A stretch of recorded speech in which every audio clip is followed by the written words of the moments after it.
Olá pessoal, tudo bem? Bom, estamos aqui hoje então para fazer nossa aula 1. Depois eu apresento os slides para vocês. Algumas lembranças aí para todos, né? Nossas aulas são às segundas-feiras, das 7h15 às 11h40.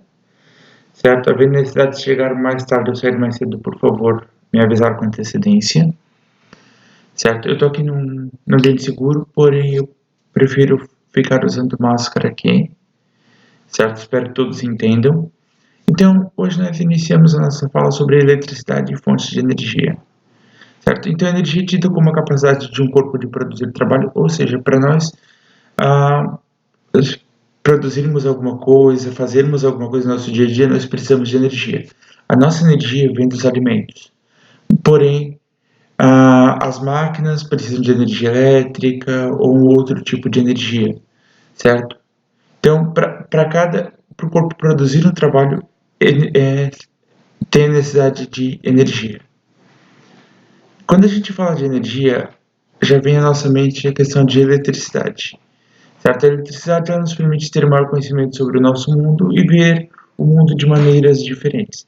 E quando a gente fala em eletricidade, a gente vê que a eletricidade, o nome eletricidade vem do elétron. Então, basicamente, se refere à energia produzida pelo elétron.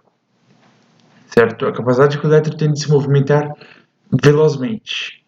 Certo? Então aqui basicamente quando ele pula de um nível para o outro, quando ele está em movimento, que ele se rotaciona bastante em alta velocidade, ele acaba por gerar energia, esse elétron. E quando a gente fala em eletricidade, obviamente vem à nossa mente as fontes de energia. Essas fontes de energia são de dois tipos, como vocês bem sabem. As fontes de energias renováveis e as fontes de energia não renováveis. Então, fontes de energias não renováveis são aquelas que não estão continuamente disponibilizadas na natureza, ou seja, os recursos desse tipo de energia são limitados.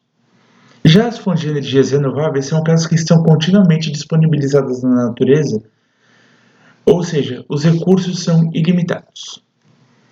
Certo? São energias mais limpas, mais duradouras. Então, para começar, nós vamos falar um pouquinho sobre fontes de energias não renováveis, né? Que são os combustíveis fósseis, o petróleo e o gás natural, além disso, a energia nuclear, né?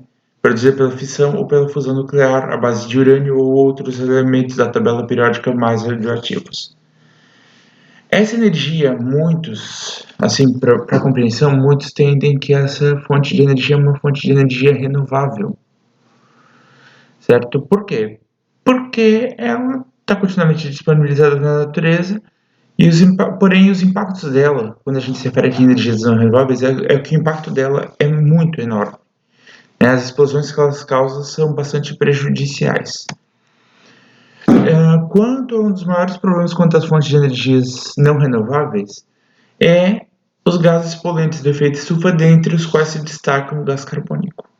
Além disso, a dependência econômica dos países que utilizam tais energias. Então, basicamente, você precisa de exportação e importação para, né, estar continuamente disponível essa energia, certo?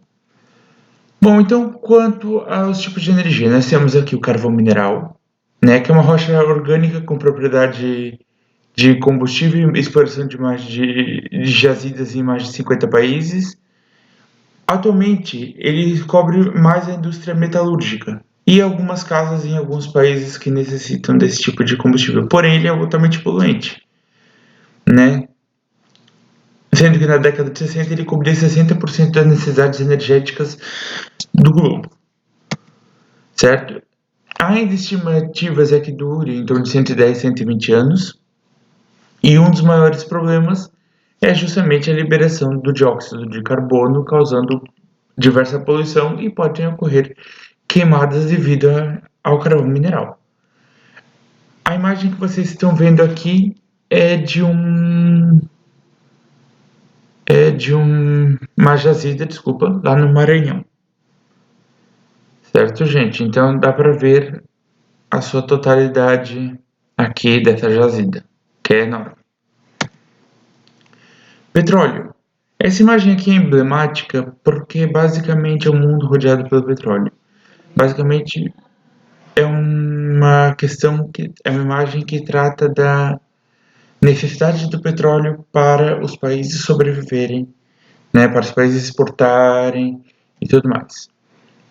Então, o petróleo é um óleo mineral combustível de cor escura e cheiro forte constituído por hidrocarbonetos. As reservas podem acabar nos próximos 30 ou 40 anos. Devido a isso, cientistas estão em busca de cada vez mais substitutos para o petróleo. Maiores problemas: a poluição ambiental nos mais altos níveis pela liberação de CO2 e outros problemas que ele causa na água. Aqui que vocês estão vendo na imagem é uma cabeça de petróleo, é uma cabeça de cavalo, desculpa, que é um maquinário que é para extração de petróleo em terra. Basicamente, como é que funciona a destilação do petróleo quando ele chega na refinaria? Ele passa por um processo que é chamado de destilação fracionada, onde a partir do aquecimento vai sendo distribuído em diversas etapas os produtos do petróleo, né? Então nós temos aqui o petróleo, né, bruto.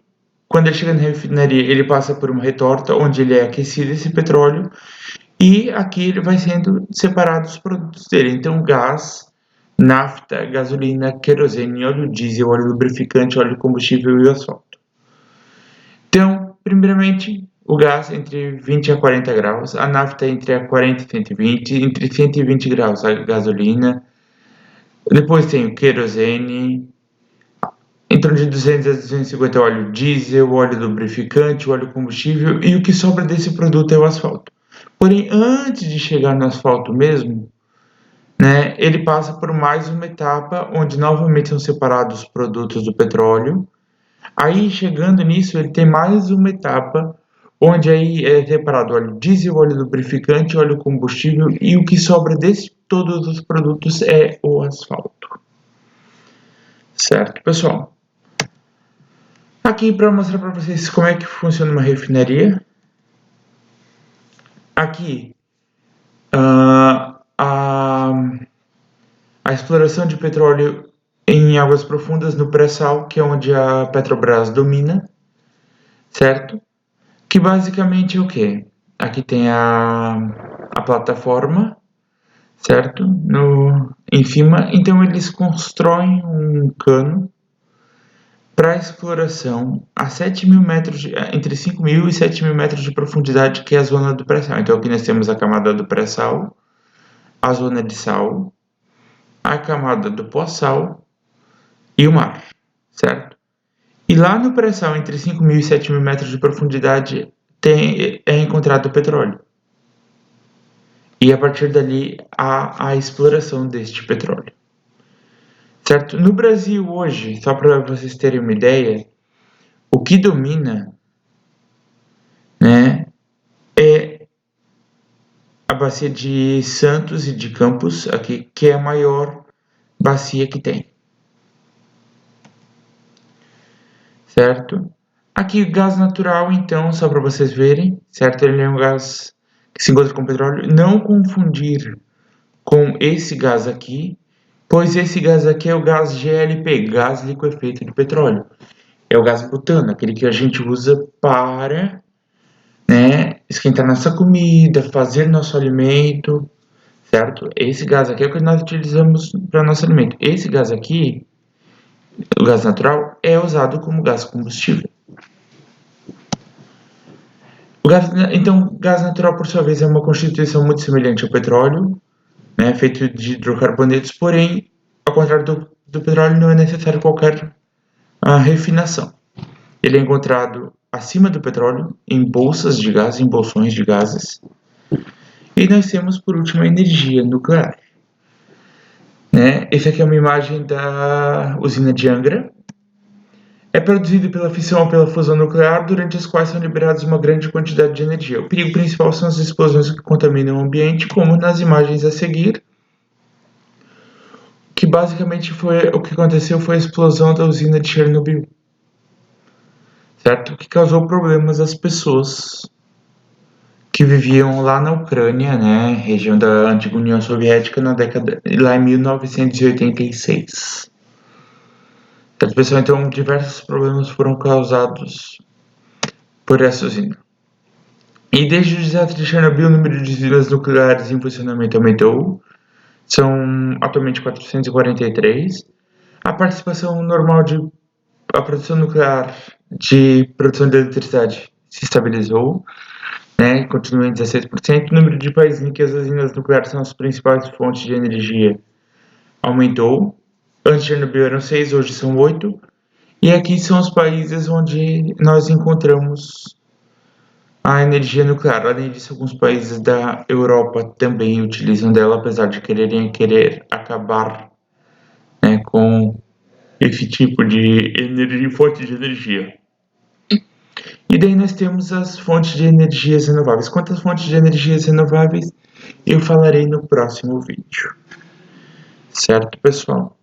Qualquer dúvida podem perguntar, certo?